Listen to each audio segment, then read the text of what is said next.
전격적으로 시작된 사드 배치. 롯데이사회가 성주 골프장을 사드 부지로 제공하기로 한 지 불과 일주일 만에 전개된 건데요. 왜 이 시기에 이렇게 전격 전개된 걸까? 정치부 이용환 차장과 국제부 강신영 차장 나왔습니다. 두 분 어서 오세요. 네, 정치부의 시각과 국제부의 시각 입체적으로 두 분이 전해주시죠. 네, 솔직히 제가 이번에 놀란 게 예상보다 굉장히 사드 배치가 빨랐습니다. 사실 많은 국민들도 놀라신 것 같은데 아직 사드 부지 공사도 아직 시작도 안 했잖아요. 맞습니다. 그런데 왜 이렇게 빨리 들어온 겁니까?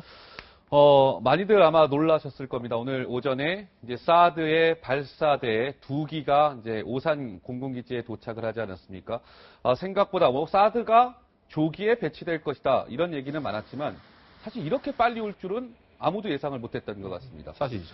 왜 이렇게 빨리 왔을까 이제 다들 궁금하실 텐데 우선 한미 군 당국은 북한이 지금 계속해서 미사일을 쏘고 있지 않습니까? 어제도 스커드 ER이라는 이른바 신형 개량형 미사일을 쏘았습니다. 또 언제 새로운 미사일을 그렇게 예측하지 못하는 상황에서 하루라도 빨리 북한 미사일에 대응해야 한다. 이게 한미 군 당국의 논리인데요. 자, 그러면서 한미 군 당국은 국내 정치 상황과는 무관하다. 이렇게 얘기했는데 과연 무관할까요? 꼭 그렇지만은 않은 것 같습니다. 5월 지금 조기 대선 가능성이 점쳐지고 있는 상황에서 설사 조기 대선이 치러지고 정권이 바뀌더라도 이 사드 문제를 뒤집게 못하게끔 아예 대못 받기에 나선 거 아니냐 이런 해석도 나오고 있습니다. 그러면 여기서 궁금증이 하나 더 있습니다. 사실상 사드는 성주에 이제 배치하잖아요. 예. 근데 도착한 데는 오산이란 말이에요. 그 이유는 뭔가요? 예.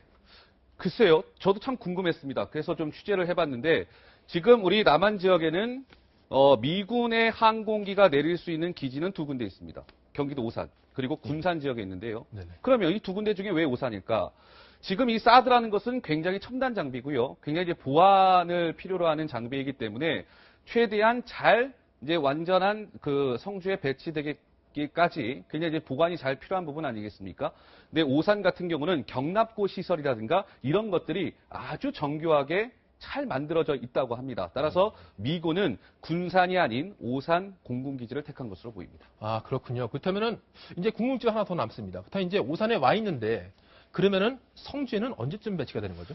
자, 이 사드가 지금 오산에 있는데 성주 이제 골프장으로 이동해야 될 것 아니겠습니까? 예. 근데 다들 기억하시겠지만 국방부와 롯데가 우여곡절 끝에 이제 부지 계약을 체결한 게 불과 며칠 안 됐습니다. 일주일도 안 됐어요. 지난 1일이었습니다. 그렇죠. 그러면 이 성주 골프장 여기에 사드를 바로 배치할 수는 없는 거 아니겠습니까? 사드가 배치될 수 있도록 이 부지 공사를 진행해야 되는데 이런 거 저런 거 감안했을 때 지금 현재 오산에 있는 이 사드는 순차적으로 계속 또 장비가 들어오겠죠. 그 모든 장비들은 다음 달 중에 이 성주 부지에 배치되지 않겠냐 이런 관측이 나오고 있습니다. 네네. 자, 그런데요, 강 차장, 예. 저도 궁금한 게 있습니다. 네. 오늘 이제 그 영상을 공개했잖아요. 사드 들어오는 영상. 근데 거기에 보면 발사대 2기만 보였단 말이에요. 그게 전부입니까? 사실상 발사대 2기가 이번에 영상이 공개됐는데요. 네. 사실상 한 개 포대에 이게 전부가 아닙니다. 아. 실제로 보시면 이 발사대 지금 보고 계시는데요. 네. 사실상 한 개 포대는 여기에 고성능 레이더, 지금 보시는 것처럼 고성능 레이더가 들어가고요.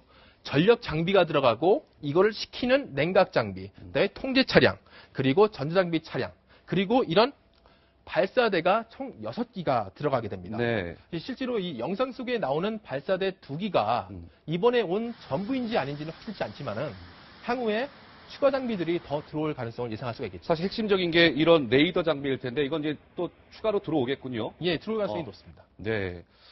알겠습니다. 네, 그럼 제가 이번 질문 한번 드려볼게요. 그렇다면은 북한이 어제 미사일을 쐈잖아요. 근데 4발을 쐈습니다. 이 4발을 쏜 이유가 사실상 사드를 배치하더라도 무용지물이다. 이런 메시지를 주기 위한 것이라는 이야기가 나오는데 이게 맞습니까? 글쎄요. 아주 일정 부분은 맞고 상당수는 좀 틀리다. 이렇게 좀 봐야 될 것 같습니다. 우선 이제 사드가요. 한 개 포대가 이제 우리 남한 지역에 배치가 되는데 그 구성이 어떻게 되는지를 좀 봐야 될 필요가 있을 것 같습니다. 한 개 포대라고 하는 것은 이 사드 발사대가 6기가 이제 옵니다. 그걸 이제 한 개 포대라고 하는데 그렇다면 저 한 기에는 미사일이 요격 미사일이 몇 발 탑재가 될까요? 6발 탑재가 됩니다. 6발이요. 예. 그러면은 6, 12, 8발. 8발. 정정하겠습니다. 8발이 탑재가 됩니다. 8발이 6기니까 총 48발이네요. 그렇습니다. 48발이 이제 발사가 요격을 할 수가 있는 건데요. 북한이 어제 4발을 쏘지 않았습니까? 네. 그렇다면 48발 중에 4발의 미사일이 발사가 됐을 겁니다. 따라서 북한 미사일을 요격했겠죠. 네. 그런데 한번 이렇게 한번 가정해 보죠. 북한이 정말 마음 먹고 한 60발 쐈다고 한번 생각해 보십시오. 네. 그러면 사드 한 개 포대가 총 쏠 수 있는 건 48발. 그러면 12발은 어떻게 되겠습니까?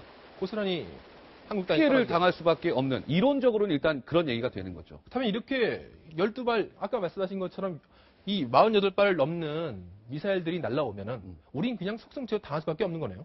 속수무책으로 당해서는 안 되지 않겠습니까? 그쵸. 그래서 여러분들 아마 많이 들어보셨을 거예요. 요격 미사일, 패트리어트 미사일이라고 들어보셨습니다. 아, 패트리어트요. 예. 그러니까 사드는 말 그대로 고고도, 높은 고도에서 요격하는 거고요.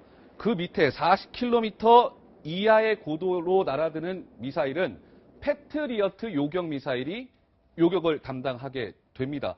따라서 만약에 이 사드가 놓쳤더라도 이 40km 이하에서 북한 미사일이 떨어졌을 때는 사드가 아니더라도 패트리어트 요격 미사일이 이제 발사가 되면서 북한 미사일을 요격하게 되는 것이죠. 아, 예, 그렇군요. 예. 네, 알겠습니다. 두 분 지금까지 잘 들었는데요. 지금까지 이용한 강신영 차장의 출연이었습니다. 두 분 감사합니다.